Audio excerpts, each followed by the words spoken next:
The history does not belong to us, but we belong to it.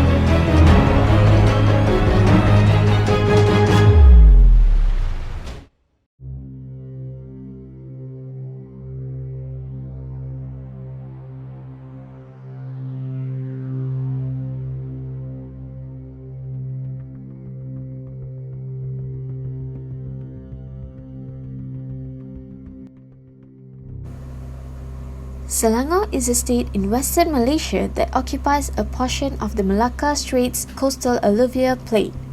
A portion of Selangor, centered on Kuala Lumpur, was designated as a Wilayah Persekutuan of Federal Territory in 1974. It is also surrounded by three other Malaysian states, Negeri Sembilan, Perak and Pahang. Selangor consists of 9 districts, which are Sabak Bernam, Hulu Selangor, Gombak, Kuala Selangor, Petaling, Hulu Langat, Sepang, Kuala Langat and Klang. In fact, Klang is one of the districts that are populated in this country in the state of Selangor Darul Ehsan. Sime Darby. William Middleton Sime, Henry Dester Darby and Herbert Milford Darby founded Sime Darby & Co. in Malacca in 1910. 1954. There are 80,000 acres of rubber plantations and 18 branch offices in Singapore, Malaysia, Sabah and Brunei. Sime Darby began researching the new palm oil crop in the Merlimau Pagoh and Tali Air farms in 1964. 1977. Sime Darby purchased 55% of China Engineers Limited, 40% of Harper's International, and 50% of Amoy Canning. Consolidated Plantations merged holdings in Cargilia Rubber, Merlimau Pagoh, and Straits Rubber Estates. 2007. Sime Darby provides a wide variety of commercial operations, which are carried out by over 30,000 individuals in over 300 organizations across 20 countries. Its primary lines of operations are in the plantation, property, heavy equipment, motor vehicle, energy, and utility industries. It had a market capitalization of 28.3 billion ringgit Malaysia and a net profit of 1.5 billion ringgit Malaysia in 2007. Harrison Crossfield. 1948. Malaya seized the establishment of Harrison's and Crossfield Latex Limited. The Petaling facility was the first to process latex. The firm rose to the top of the market for centrifuge latex manufacture.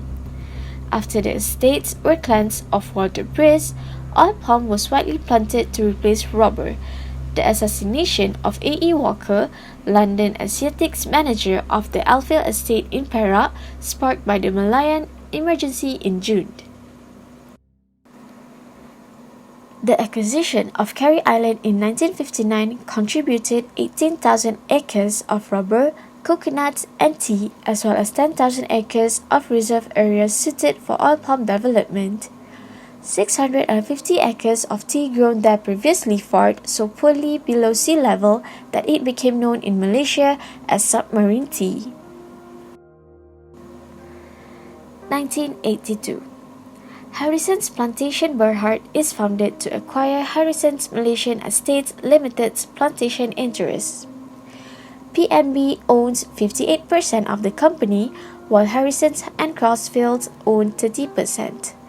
Tun Ismail Muhammad Ali of PNB was appointed chairman. 2007. Golden Hope today owns 82 estates totaling 190,000 hectares and maintains 24 million capable of producing 4 million tons of fresh fruit bunches each year. It is worth 13.7 million ringgit Malaysia on the market. Guthrie, 1982. Plantation assets in Malaysia and abroad, as well as marketing and distribution network firms in the United Kingdom and the United States, were transferred to Kumpulan Guthrie Sdn Bhd. In 1990, Guthrie Property Development Holdings Sdn Bhd was founded.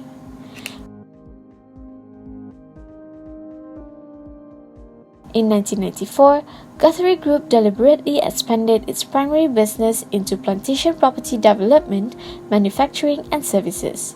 Then, the group began its property development activities in Bukit Jelutong.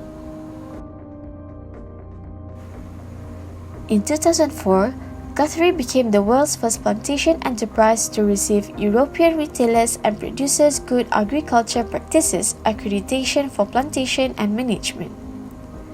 In 2007, Guthrie presently holds the biggest land bank of oil palm plantation estates in Indonesia and Malaysia, with around 320,000 hectares spread throughout Indonesia and Malaysia. It is also one of Malaysia's major property developers with recognized projects and land banks in important areas.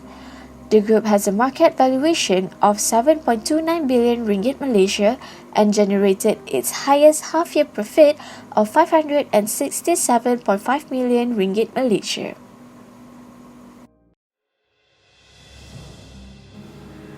Edward Carrey. Edward Valentine Carrey was born in Nuwara Sri Lanka on February 14, 1865.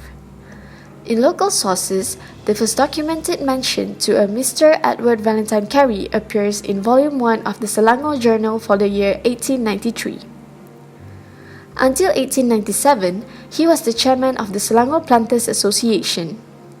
He was chairman of the United Planters Association of Malaya from 1899 to 1904. Carrey's first plantation in Selangor was in the district of Kuala Lumpur at the time.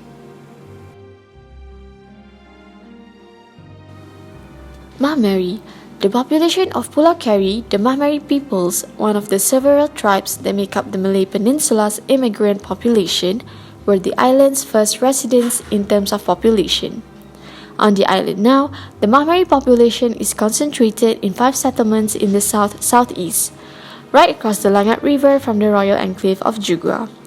The Mahmeri were the first people to settle on Carrey Island, although the South Indian group has always been the largest. The majority of them arrived on the island during the 20th century. The Malays are the most newcomers to the island's population. This community has lived all around the island for years, but never quite on it. Carrey Island's Malays are clustered in a single small settlement in the southeastern corner of the island. The Chinese community was a significant portion of the island's population and had contributed to the island's historical buildings construction. Oil palm. Plantations of oil palm trees stretch for kilometers, providing raw materials for the island's palm oil refineries and biodiesel factories. Oil palm plantations have over a 30-year productive life, which provides stability to birds and mammals for considerably longer than other crops. Sanderby, the largest palm oil producer, has developed environmentally friendly measures in its estates, such as reducing pesticide use, utilizing barn owls to control rat populations, and planting native vegetation on the edges of fields to encourage beneficial insects. Endangered trees and plants are transplanted on Carrey Island and are striving to restore mangrove growth along the island's beaches. Ferry. The main jetty of the island was the central point of embarkation and disembarkation of merchandise and people until the 1950s. Therefore, the main jetty became the reference point to all buildings on the island. All products from the island, coffee, tea, copra, and rubber, were loaded onto tongkangs at the main jetty. The tongkangs usually reached Port Swettenham under their own sail power and returned the same way. If time was short, the tongkangs were towed by any one of the company's wood-fired steamer tugs. These tugs were built back in Clyde, Scotland. During the earlier years of Carrey Island, passengers travelled by the same wood-fired tugs called launches. These launches represent the level of importance and social rank of the European families at the time. Most of the time, everyone and every activity on the island depended on non-motorized transport such as wagons or trolleys pulled along tracks by fast and strong workers called trolley coolies. This human-powered transportation was called tandu. Hatter'S Castle. Hatter'S Castle is known to be the first colonial-style building, let alone possibly the very first brick and mortar structured building to be built on Carrey Island. Hatter'S Castle was full of the estate community that was formed during the earlier days of when the Hatter'S Castle was first being built. The solid source of details and facts of the history of Hatter'S Castle was from the compilation of notes and reports kept by J.R. Gilbert, which also unraveled the origins of the name Hatter'S Castle. The name Hatter'S Castle was originally inspired by A.J. Cronin's novel. Hat described the domed roof over the first floor terrace of the bungalow, which was then removed during the 50s due to wood decay. Initially, Hatter'S Castle was known to be the residence for Superintendent of Division 6. The popular belief was the first occupant of Hatter'S Castle was the family of the island's founder, Edward Valentine Carey, though there was no data that supported the fact that Edward Valentine Carey's family lived in the bungalow.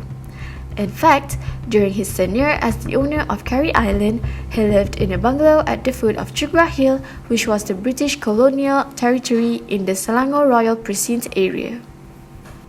In reference to the period of Hatter'S Castle construction, it was not logical for Edward Valentine Carey to be the first resident because he retired and moved back to the United Kingdom in 1910 and died in 1914. The first occupant of Hatter'S Castle was in fact a Danish engineer who built it, named C.L. Joreup, together with James French, the general manager of Jugraland and Carrey Limited, who led the construction of Hatter'S Castle. French occupied the first floor quarters of the bungalow for 6 months during his time on the island, whereas Joreup occupied the rest of the bungalow. Hatter'S Castle ini merupakan bangunan pertama yang dipengaruhi oleh reka bentuk kolonial dan dibina menggunakan brick dan mortar di Pulau Carrey. Nama Hatter'S Castle diilhamkan daripada atap yang berbentuk seperti topi dan juga namanya dipengaruhi oleh sebuah novel yang bertajuk Hatter'S Castle oleh A.J. Cronin. Pada asalnya, bumbung ini diperbuat daripada kayu tetapi telah diubah kerana kayu sudah reput. Tidak terletak jauh dari luar bangunan, dapat dilihat sebatang pokok ketapang dan pokok ara yang sangat besar. Ini adalah pandangan hadapan bangunan Hatter'S Castle. Pada bahagian ini direka secara memanjang untuk kita merasakan kemewahan Hatter'S Castle ini.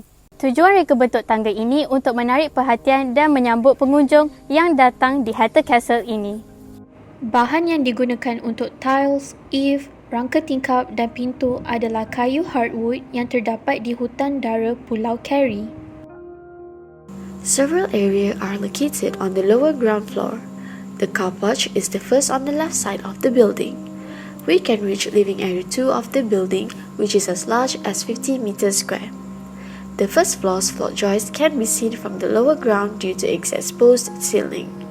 The ground floor is accessible from the lower ground floor via the staircase located at the living area 2. At living area 2, then the kitchen area, which is located between living area 2 and a 34.25 meter square backyard. Finally, the backyard is outside the building and is an open area.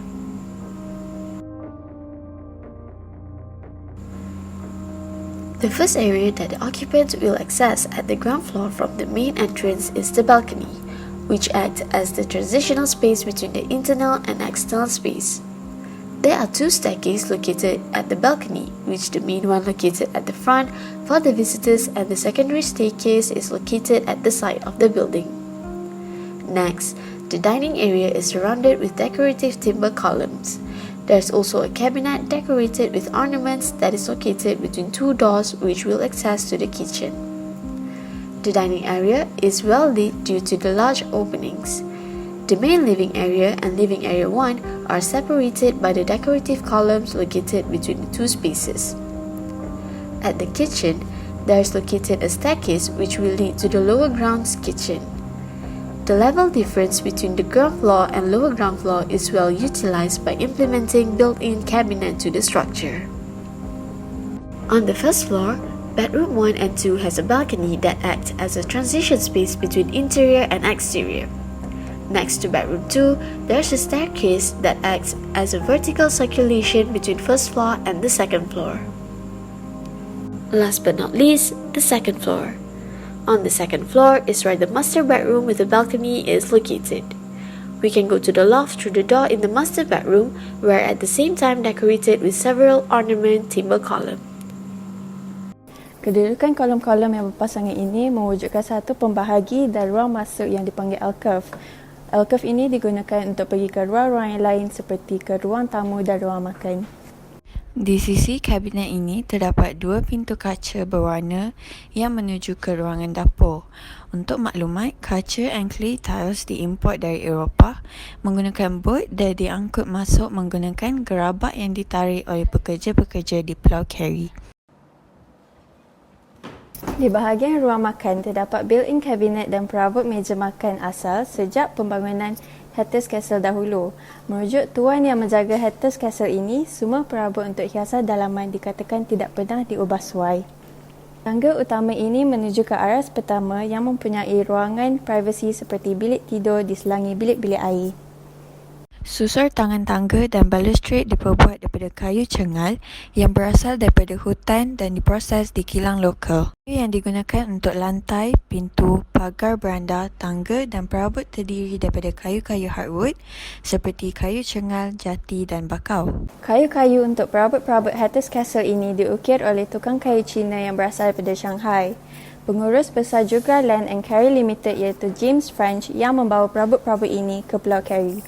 Berdasarkan kajian seni bina oleh syarikat Golden Hope Plantations Berhad, kabinet buku yang terdapat di dinding ruang tamu ini membawa pengaruh reka bentuk neoklasikal.